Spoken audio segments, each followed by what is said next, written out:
Hi, everybody. This is Nicole Sanchez from MAPC's Clean Energy team. Thank you for joining us for today's webinar. Today, we're going to be talking about some case studies on net zero in buildings. And this webinar will be recorded so that you can use this as a resource later or share with your colleagues. We have a lot of people on the call today, so we might not be able to take everyone off mute for the discussion portion.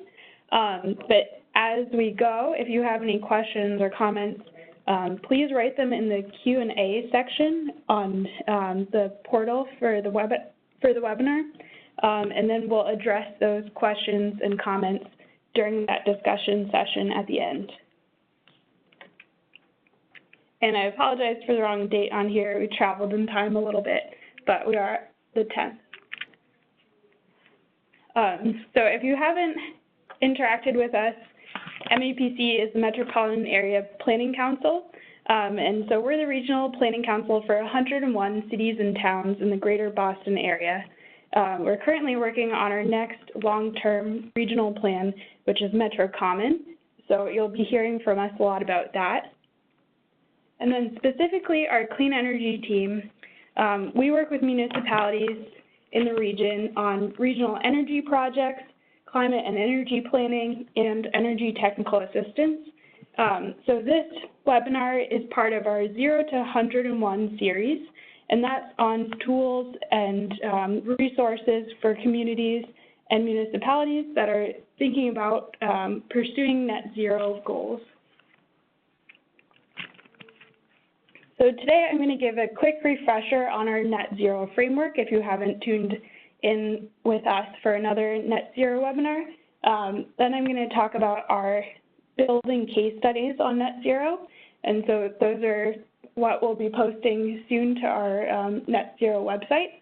And then we'll talk about how we can apply those in our cities and towns to promote net zero development. And then we'll have a discussion and talk about some next steps. So our 0 to 101 framework. So our take on net zero is a holistic framework. So instead of just looking at energy, we're looking at the benefits of carbon mitigation. So starting with the end results and working backwards. And this is part of our equity lens as an organization. So that's one of our main focuses, and you'll see that in Metro Common and in Metro Future. So we're focusing here on these 5 categories of benefits. So energy benefits, economic, environmental, public health, and equity. And so when we're evaluating different measures that cities and towns can take, we're thinking about it in this frame. So what is net zero? That's a great question, and everyone has slightly different answers. So there's no one right way to define net zero. So we have these different categories that you might want to think about when you're considering what your definition of net zero will be for setting your goal or creating your plan. So we have a local energy action dashboard or LEAD tool, which will give you a quick snapshot of what your municipality's energy use looks like. And so from there you can get an idea of what areas you might want to focus on in your definition. But we're really thinking of this as a choose your own adventure novel. So you might find it easy to target municipal buildings, for example, and you might have really high carbon in your transportation sector, so that might be something that you want to use in your definition of net zero. So let's look at a couple examples of what this could look like. So here's from the Department of Energy, zero energy buildings. So this is encompassing municipal buildings, new construction, existing buildings, and renewable energy. The World Future Council uses 100% renewable energy. So this is more focused on that supply side. So looking at renewable energy and using carbon offsets as well, so not on-site renewable. So then we have net zero municipality from mass power forward. So thinking about focusing on those municipal buildings and using on-site and off-site renewables. Cambridge has a focus on buildings first and looking at renewables as well. And then carbon neutral from the United Nations hits on all of these different categories. So those are some examples of different definitions you can use as your starting point if you're at the phase where you're embarking on your commitment or working on a definition for your plan that fits well with your community. And then this is the process for net zero that we've laid out for our municipalities. So there are these 4 steps, but there isn't a defined order to these steps. And most likely you'll cycle between these as you go. But think of these as the essential ingredients for building your net zero recipe.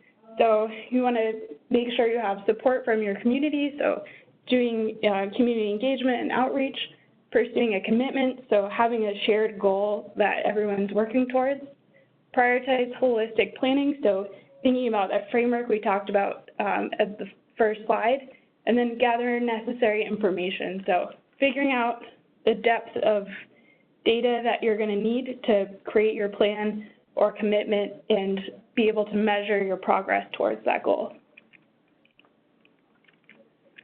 So let's talk about these new building case studies that we're going to be putting out.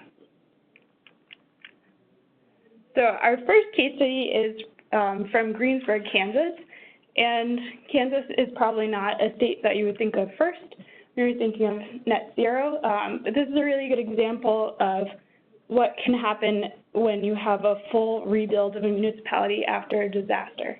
So Greensburg, Kansas experienced a devastating tornado in 2007 and decided to rebuild all to LEED Platinum standards.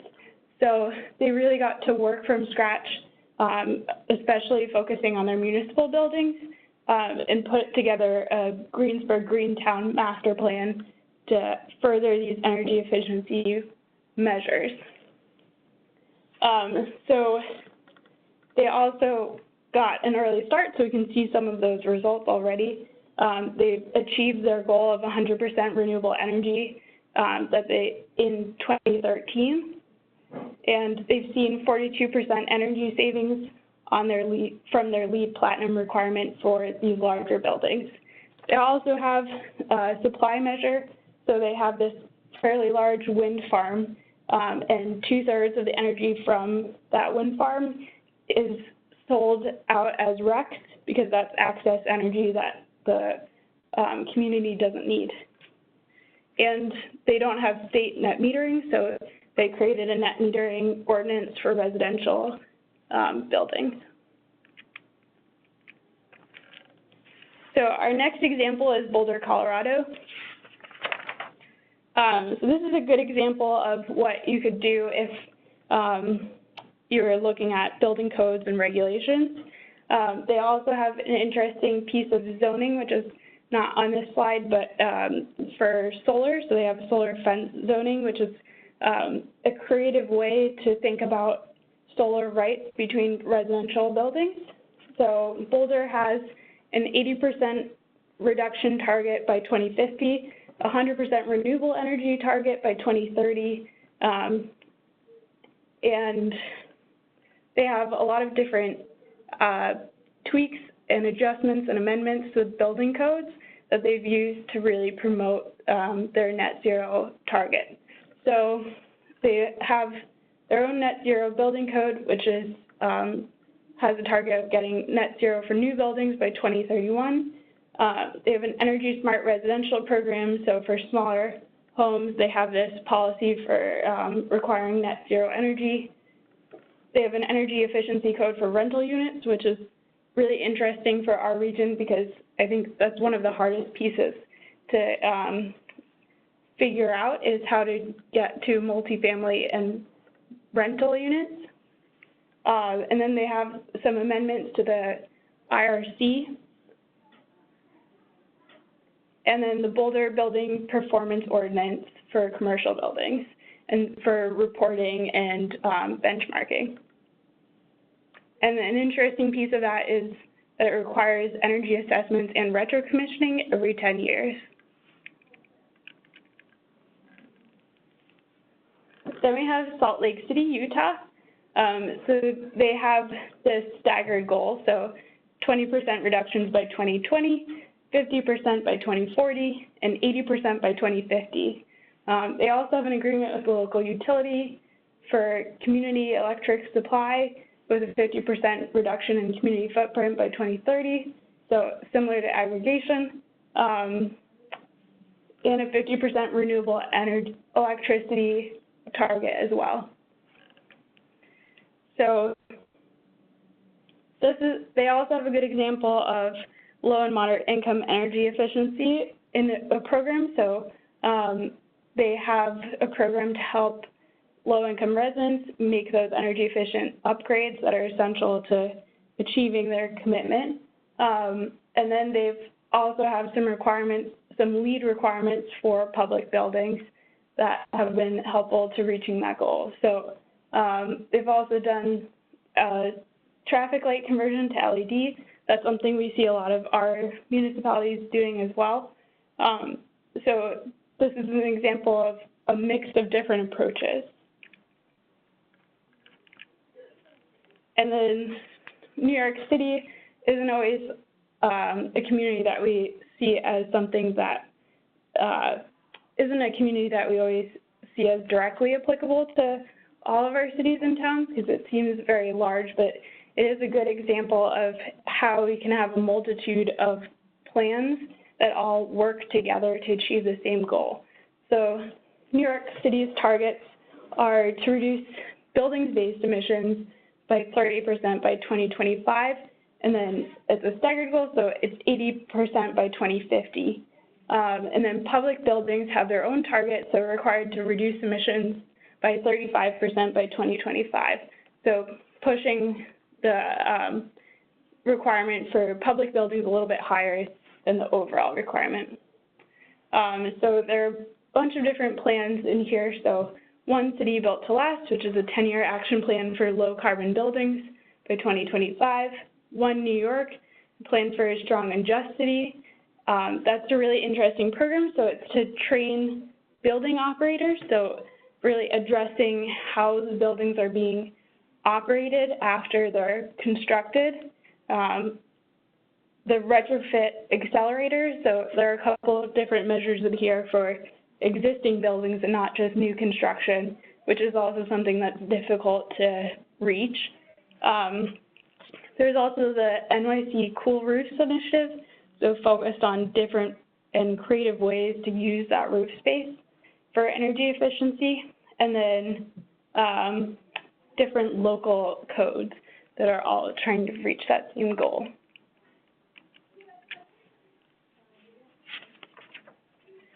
And then in Seattle, Washington, we see some more of these operation and maintenance measures and a focus on existing buildings and reporting. So they have a 40% reduction target by 2025 and 100% by 2050. They also have Seattle City Light, which became the nation's first carbon neutral electric utility. So we have some supplies and measures as well.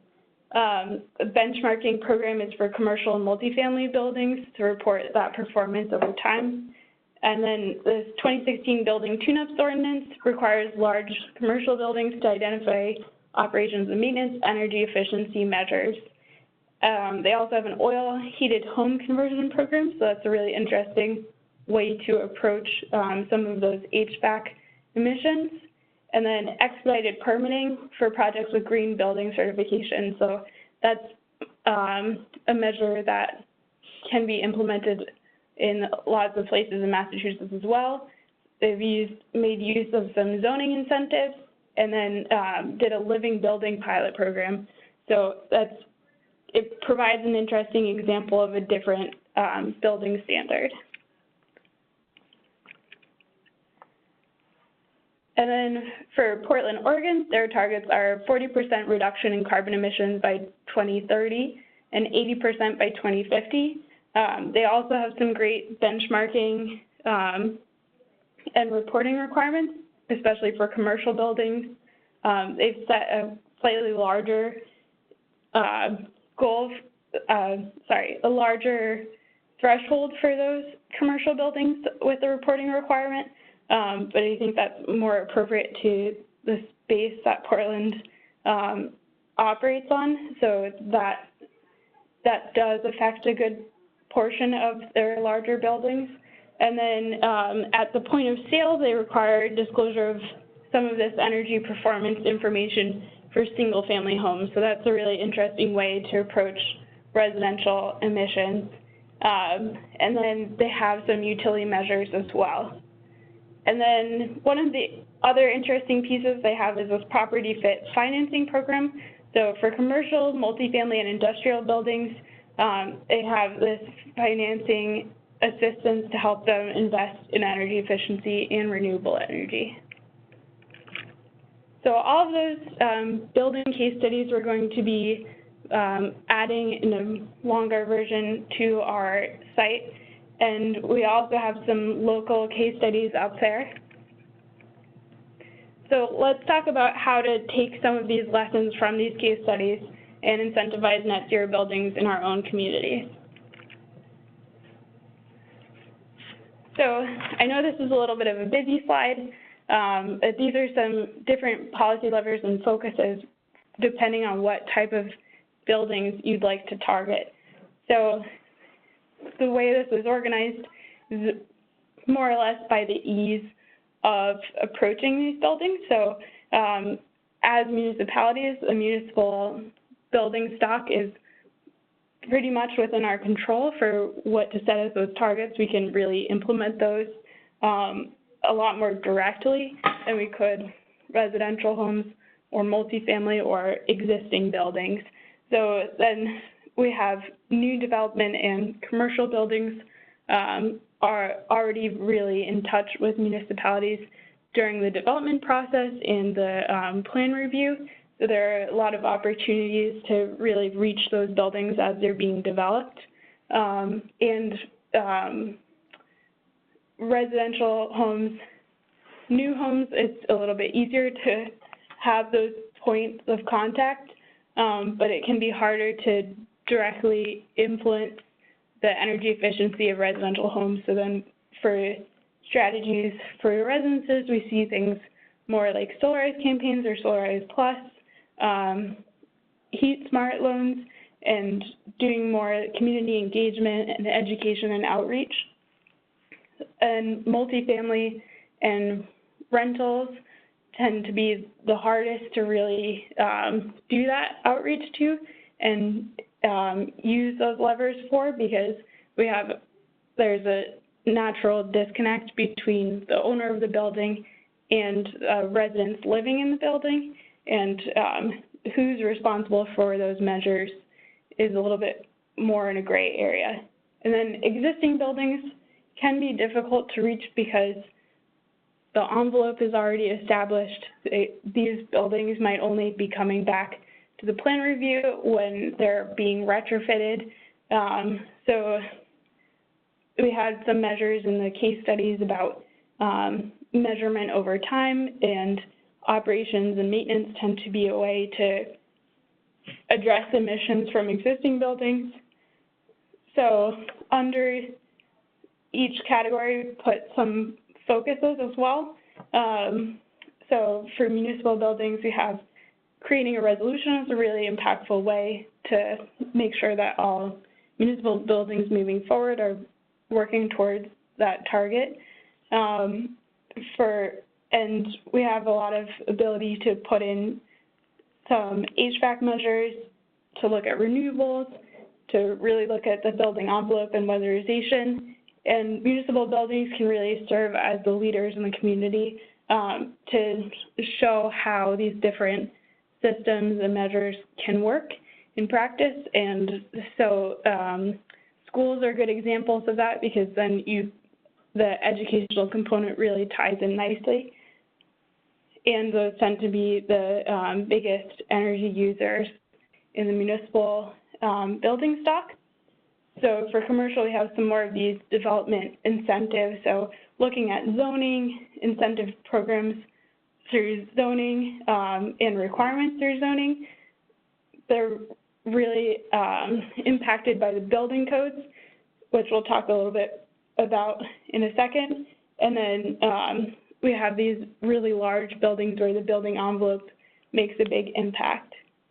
So some of those things also impact residential and multifamily and existing buildings.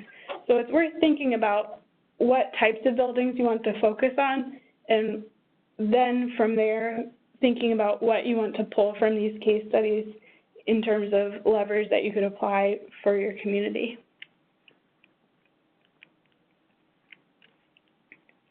So here's one example of how to address municipal buildings. So in Wayland, they have an energy and carbon savings in municipal building construction resolution. So this is designed to focus on those benefits that we talked about in the beginning. So they really want to focus on the building envelope and reduce and lower energy and carbon use, lowering the lifetime energy operating costs, and improve energy resiliency with energy efficient design, looking at building system controls and on-site renewable energy generation and storage. So you want to make sure that that all the municipal buildings are healthy, have good indoor air quality. So focusing on those benefits first, and then seeing which measures make sense to approach their goal from there. Something else that we see communities in our region really looking at is how to improve zoning bylaws for net zero. So there are a lot of different ways to go about this, and something that we're having a lot of discussions about is what communities can approach through zoning versus what needs to be through building code. So if you're thinking about zoning for net zero or to work towards a target or commitment, you can look at different zoning overlays, being really thoughtful about siting, thinking about allowing setback exemptions. So for instance, if you really want to promote better building envelopes, which is one of the bigger things to tackle in terms of building emissions, then you might want to allow for exemptions to the setback to allow for larger installations and a bigger envelope without reducing the space inside the building. So that's one example. And then thinking about what you allow by right in the use table and different accessory uses like solar PV or solar thermal, which is a really good way to reduce residential emissions, and different clean heating and cooling technologies. And then the last piece is really outlining the clear permitting process. So even if you don't have expedited permitting for green buildings, then you can still make it really clear what that process looks like and make sure that your zoning bylaws in your permitting process work well together and that's really clear to developers. And that's a good way to indicate to developers that you're really thinking about this and that these are questions you'll be asking from them when they come for plan reviews. So as we're talking about zoning and where to look for some of these measures, we have a couple different building standards that approach net zero or reduced carbon emissions. And so a lot of these you've probably worked with before, but these are also good places to look for what goes into making a green building. So we have LEED, which is already built into code. And WELL is a new standard that's designed to pair with LEED. So WELL is really focused on those health benefits for buildings. We have Architecture 2030, which is another standard that's approaching net zero. And then Passive House standards, which really look at starting with the building envelope and other measures that we can build into, especially new construction. And then living building standards is another building standard that we can use to approach net zero. So there's a lot of different ways to get there, and most of these standards are not prescriptive. Instead, they give different options for compliance, which is important when you're thinking about what you want to put in zoning versus what would need to be in code, in building codes.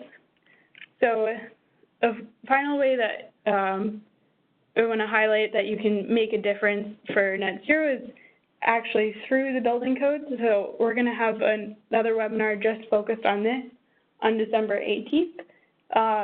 So there's some local building codes, so updates to the state building code, and then there's this upcoming year is the code cycle for the International Energy Conservation Code.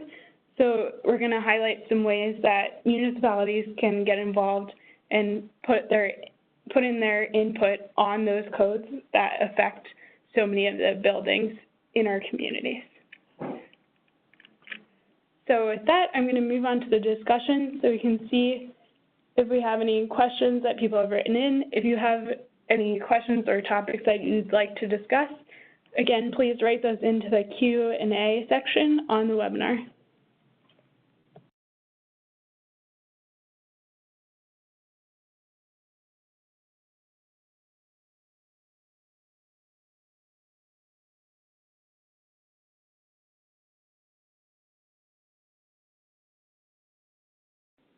Okay, I don't see any questions yet, but I'm going to give folks a couple minutes if you think of some things that you'd like to discuss to write those in.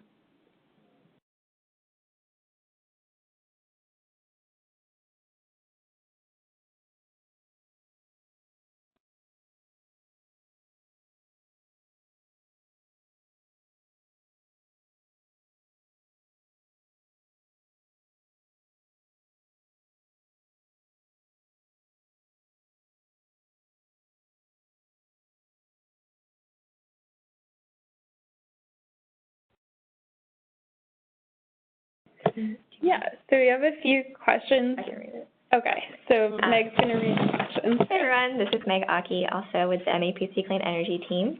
So we have a question about whether or not there are any Massachusetts communities that are sort of outside of the Boston, Cambridge, Somerville inner core of our region that are developing net zero plans.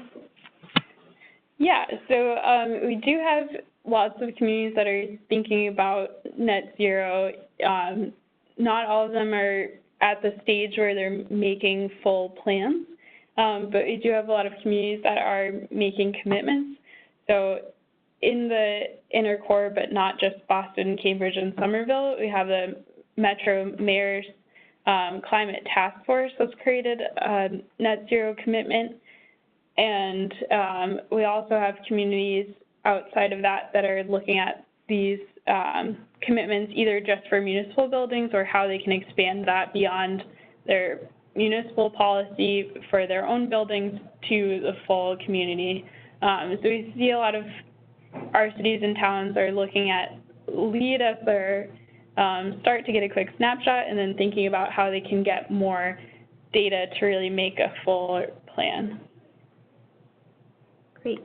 I will be posting some more case studies that are local to our region as well soon. Yeah, there was one just logistical question about whether or not we'll be sending this around after, and we are recording the webinar, and Nicole will send out the slides and the recording to everyone who registered. Yes. Just looking through the questions, we had one kind of specific question about the Seattle case study, so I'll throw that too, but if we can't answer right off the bat, we'll definitely follow up with answers after the webinar. So a question about Seattle Public. Do you know how they defined net zero, and do you know if any municipal light plants are striving for net zero in Massachusetts currently? I have heard of a couple of municipal light plants that are thinking about how they can really up their renewable composition, and I think some of them are striving for net zero, but we haven't seen those targets be made into policy yet. And then for Seattle, for the, which one was it? Seattle Public?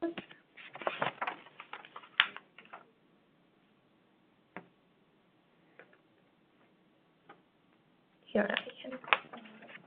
Yeah, I think I can follow up with that question, the more specific question about Seattle's program in our follow-up to this webinar. Okay, great. So I have another question about how to translate insights from a greenhouse gas inventory into a prioritized list of to-dos. What analyses are required after the inventory that quantify emission reduction potential across different actions across emission sources. So I can speak to that a little bit. I think it's dependent on how many resources your community wants to dedicate to doing a full greenhouse gas inventory. Doing the kind of modeling like Boston is doing right now for their carbon-free Boston effort is very resource intensive, and I think from a high level, if you know what your emissions baseline is, you can sort of make some initial conclusions about what sectors you should be focusing on, looking at the different fuel types that are primarily being used by those buildings as a way to know what types of measures might be the most impactful. You can definitely do very detailed analysis to look at what that potential impact is, but I think in general we're encouraging communities to really focus on getting that action plan together and starting to do the actions prior to, making the plan. Right, and so I think the hardest part of this is to find those measures to see to check in and say, how are we doing towards this commitment? What has been the impact of what we've done so far, and how can we measure that? I think with buildings, that's where some of the reporting requirements are really interesting. So if you're looking at your largest buildings and making sure that you get that feedback as you go for what the energy efficiency looks like for those new buildings, and then as they're put into place over time. So I think it's more or less known that when we have the plan for, especially for a building in the beginning, it's living in an ideal world. So when that building is actually constructed, we want to see what the difference is between what we had planned for happening. So especially as we're looking at like LEED standards, I think this is a place where it comes up versus when that building is in existence and operating, how is that building using energy in practice and creating emissions in practice. That will give us a lot of insight into our existing buildings, even if we're not measuring those directly. Okay. A lot of great questions coming in. I think there's two questions that are tied to the different building standards, so I'll kind of ask those together to see how much detail we can get into right now. But one is about sort of the process for how different communities decide which standard they want to pursue for their buildings. And then more specifically, there's a question about sort of when to look at other standards like architecture in 2030 and living building standards if they're already kind of using LEED and CHIPS on school projects for different buildings. Right, and thank you for mentioning CHIPS, because I forgot to mention that, but that's a good school-specific standard, which is very important for municipal stock since those tend to be our biggest buildings. So in picking which standard to look at, LEED has more of a established base in Massachusetts already because it's being used in code. The downside is that it has more options for compliance, so requiring that a building is meeting LEED standards is not going to get you to net zero. So that's where some of these other standards come in. So I think the best approach is to start with LEED since our code is already starting with LEED, and then picking some of these additional standards to have that language already established, and then finding, I would think of these standards as places to pull from for types of measures that you want to see implemented in your community, and then really focusing on how to implement those.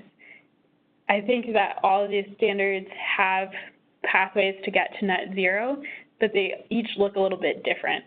So it's worthwhile to at least review the Living Building Challenge in Architecture 2030 and see where those focuses lie, and then you can pick one that really matches what your objectives are, or you can pull a little bit from each of these. Like pulling from Passive House, you might be looking at really how they approach the building envelope, for example. Great. So another question is on whether or not MAPC has developed any guidelines or guidance on the trade-offs between developing renewables and conserving open space, or if we could point to any resources that have information on this. I don't think we do, but yeah. Yeah, I don't think we have a tool right now that directly does that. I know that our climate team is working on some accounting methods for open space, so I think that would be a really interesting thing to look at quantifying.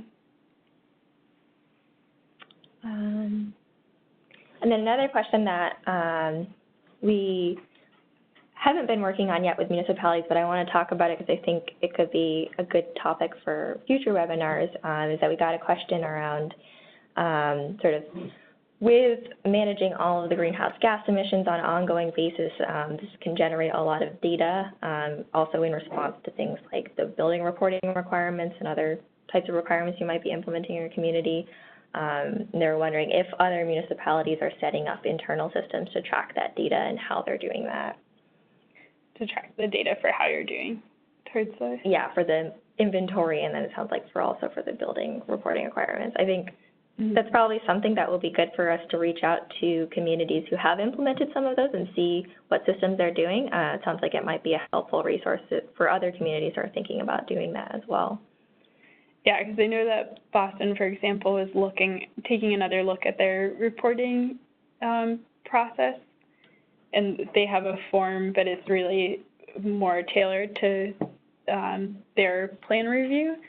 So I think making something that's more generally applicable is a good idea. Great. Just looking through the questions to see if there's more.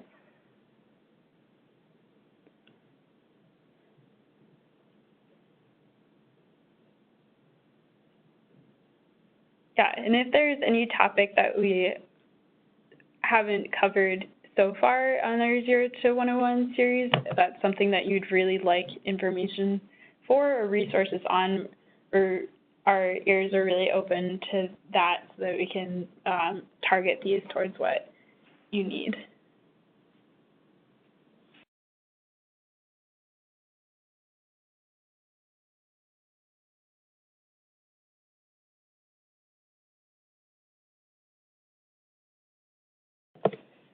So one more question, which is, do different communities typically have new building committees that roll over for multiple new buildings, or are new sort of inexperienced committees created for each new building project? So it sounds like it's addressing sort of how do you transfer that knowledge when you're trying to implement some of these new building standards and make sure that the folks who are reviewing different projects in your community are aware of what you're trying to push forward.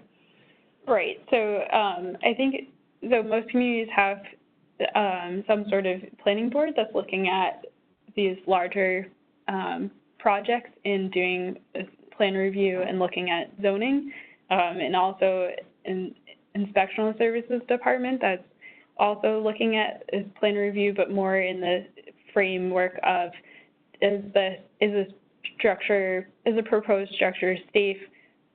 Does it have engineering to it? Is it following all of the building, fire, and electric codes?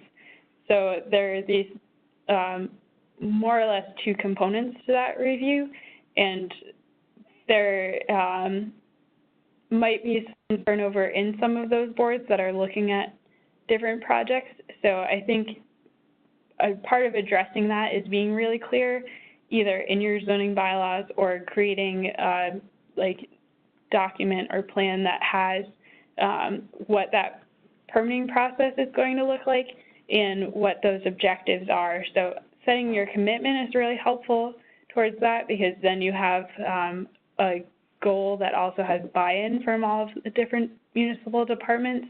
So then when you do have turnover for boards or in departments, then you still have that objective really clearly stated, but also coming up with what different permitting pathways look like within your community can be both helpful to communicating that clearly to developer, but also internally to provide that continuity. I think for reporting, that's especially important, because if you're looking at these every 10-year commitments, for example, then you want to make sure that you have a way of measuring when that 10-year mark comes up and communicating in a standard way. Great. I don't see any more questions, but we'll give folks just a couple more minutes because it seems like there's a lot of good thoughts bubbling up as we wait. Yeah.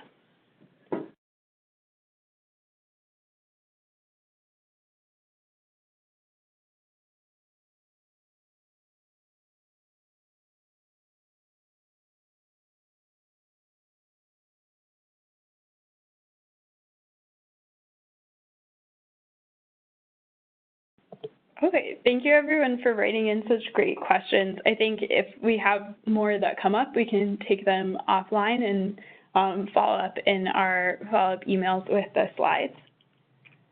So I wanted to really quickly talk about the some next steps. So we have that webinar on the International Energy Conservation Code on December 18th, and we'll also be talking a little bit about some local codes there. We're going to launch the building case studies onto the Net Zero website. And the next big topic of conversation we'll be focusing on is transportation. So if you have comments or questions or things that you want to be addressed in that, we're open to that right now. And then if you have questions that come up after this webinar, this is how to contact me. And be sure to visit our site. So it's www.mapc.org/net-0. And so that site has our 0 to 101 resources, and we're going to be building that out with more of these case studies. So thank you very much for calling in today. It was great having this discussion, and we look forward to continuing it in the future.